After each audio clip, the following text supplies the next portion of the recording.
Hi, welcome to the third week of the season of Lent and the next in this series of video organic devotions that I hope are centering and nourishing and evocative all at the same time.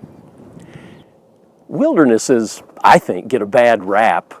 They are typically seen as the thirsty and desolate home of all things torturous and miserable, places to avoid at all cost, or, barring that, at least places to escape from at the first opportunity.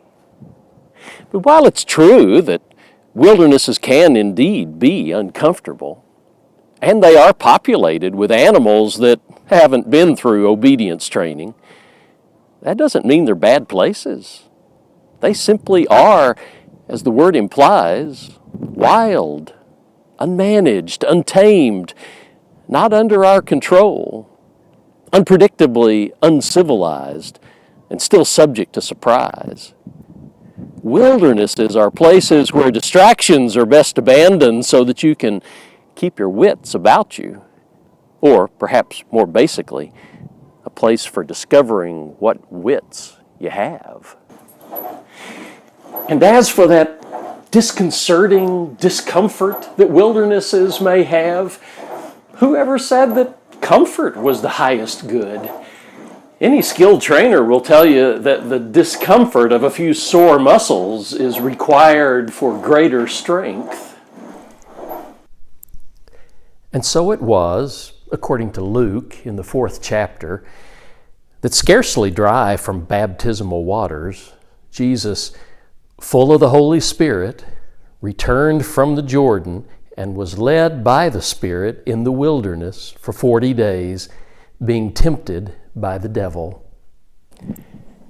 Into a wild place, in the company of the Holy Spirit, which might be another clue that a wilderness isn't the God-forsaken place we tend to think it is.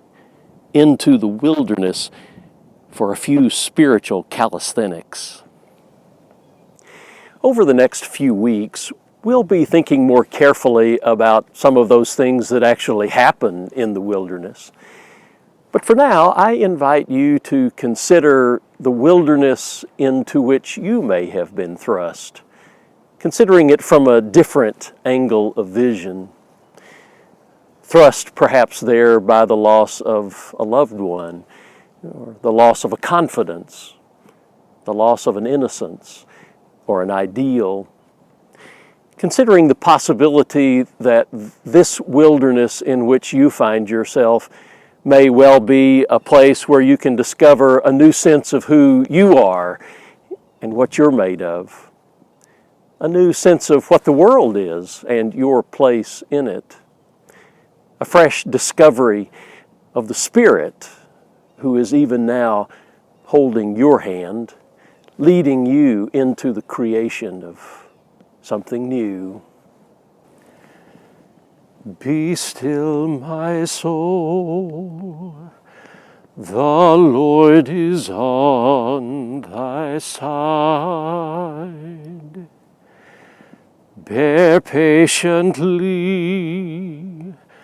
the cross of grief or pain.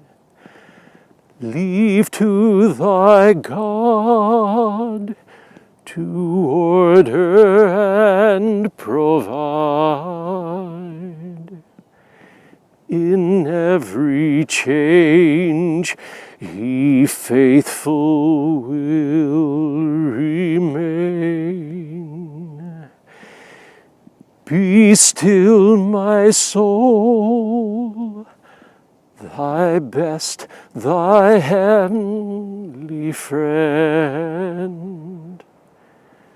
through thorny ways leads to a joyful end.